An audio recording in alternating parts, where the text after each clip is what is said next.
Mr. President, I would like to thank you for organizing this open debate on Middle East today, which comes at a crucial time.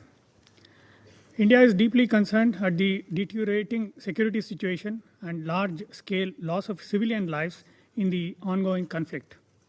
The mounting humanitarian crisis is equally alarming. The escalation of hostilities in the region has only exacerbated the dire humanitarian situation and has once again underscored the fragile nature of the ceasefire. The 7th October terror attacks in Israel were shocking, and we condemn them unequivocally.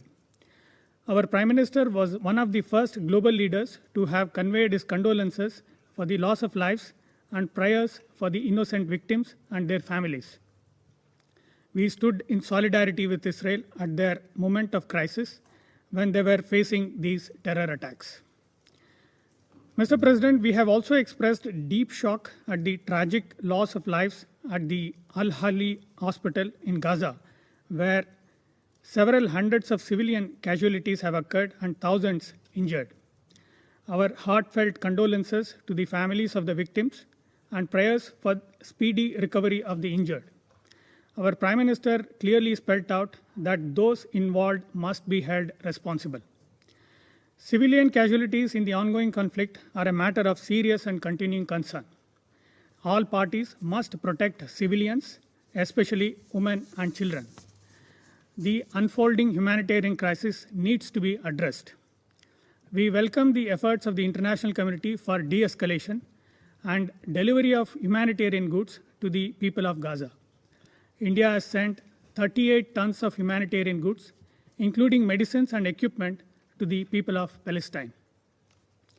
We also urge the parties to work towards creating conditions necessary for peace and for restarting of direct negotiations, including through de-escalation and eschewing violence.